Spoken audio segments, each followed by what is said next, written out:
Hello and welcome to more World War II 172 scale. Today we're going to look at my Panther Tank Collection, the Panzer V.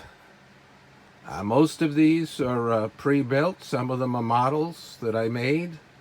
And we'll look at each one. We'll take an overview. There's some interesting types. There's the regular Panther in its basic format. And then there's some specialty ones. And in the background I have an Italy train station that I built just for scale and one soldier.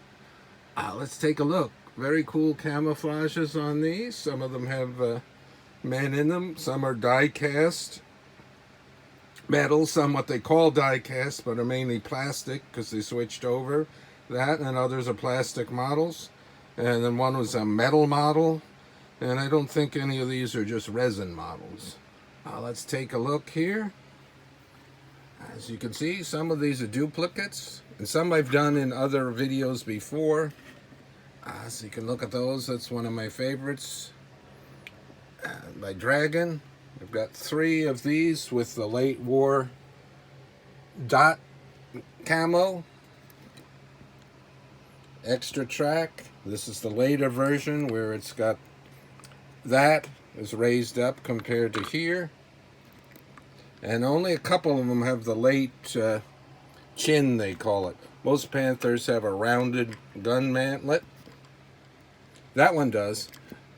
There's the regular one. See how it's rounded on the bottom? And then they added the metal straight part on there as a chin, because sometimes a shot would get under there and deflect down, so they added that on the later ones.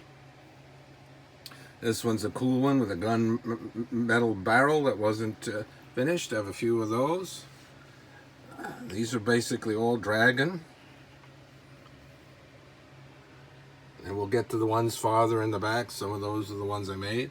These are Forces of Valor Unimax. Very heavy metal. They always put a commander in them. And then for a while I was thinking about having them mounted on a little bit of terrain for war game, but I normally don't do that for vehicles. Some more Dragon. And then the Forces of Valor Unimax. This was the first one, and then they came out with this pattern. Very nice. Sort of makes me think of like a giraffe pattern. The colors. This one is an older one. This is metal, and this is Corgi, and it's also what does it say there? So they always have a lot. Sometimes these things have multiple names. Dinky. This I made myself. This was a real vehicle. They only had one of them. It was in one of the special Abteilungs with the elephants, the Ferdinands, and they had a Panther that it was damaged, and they took a Mark IV turret and they mounted that on there, and they're going to use it as sort of towing and also command. They've got some neat pictures of this in one of the books where they have this on the train with the elephants, and then they also had the elephants, the tank destroyer, and another specialty vehicle where they took a T-34 and they made their own sort of whirlwind type thing and put that on there. This couldn't rotate because of the turret ring wasn't the same, so it was a fixed. So very cool. So this sort of, you can see it there. It's a Mark IV turret on a Panther. This is a Dragon. This is, don't know if they actually got this into production, but this was the small term or small turret. You can see how much different it is than the regular Panther turret. Same gun, but they took off the muzzle brake, and then they changed into a very small mantlet so there'd be less to fire at, and it was thicker armor. Very cool. So this was what they were going to go for, and this also has the steel wheels that look different there than the standard wheels with the rubber. There we got one white one, camouflage for winter. So very cool. And then we'll take a quick look at this, and then we'll talk about the things in the back, but I've already done videos on those. This is a very early try for me. I believe this was, what was the brand on this? One of the English brands. It wasn't very, well, you know, a lot of detail, and I wanted to make one without the side skirts of the mud guards there. I'll take a look at one of the other models I built. This was also a cheapy one. I don't know, what is it? Airfix, maybe that was it. They're not very well made, at least the old ones weren't. So I did this again with a little battle damage. This has the specs on it, and also like a white, so this would be like for the Ardennes offensive. Let's get to this metal one. This had a lot of metal parts. This was a Dragon kit, one of the earlier ones I did over 10 years ago.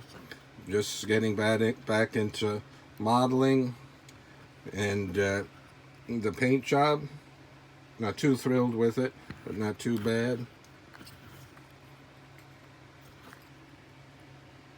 So I made that one.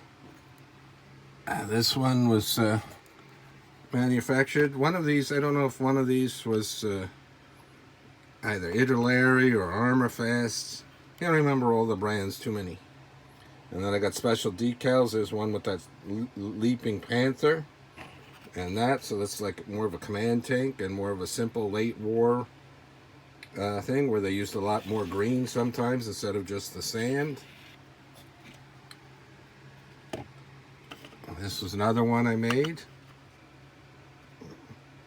Sometimes I like to think of the sand and red-brown more for use in fighting in Italy.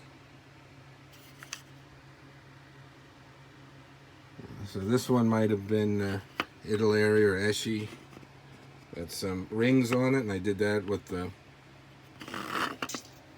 just the gun metal. Very nice. And then we've seen these before. That's the Burge Panther. And then these were prototypes in the last thing on what they were going to put on the Panther body. Large anti-tank guns. And then this has the small quad 20 millimeter in there. So this is, I believe, everything I have for the regular Panther tank. And of course I have the Jagd Panther, the tank destroyer, and I'll do a video of those at another time on all of those. So it takes a lot to get these all off the shelf in different areas of where they are to get them together to do these large collections. I think this is all the ones on the basic Panther other than the Jagd Panther. And here's just a quick look at this. I haven't done a video on a lot of the buildings, just some of the scratch ones. This is an Italeri kit, the train kit, and there's a figure there for scale. Still want to work this into where it has a train track and so forth. It was one of the last models they do now, because the little Italeri, they kind of stopped making diorama accessories and they make big battle sets, and they contract with another company where they use that wooden material, what is it, PDF or whatever it's called, to make the buildings that come with their sets now. So, but they did a lot of great plastic kits in the early 2000s. All right, so this is a collection overview of the Panther tank in 172 scale. Great for dioramas or for wargaming. Until next time, thanks for liking and subscribing.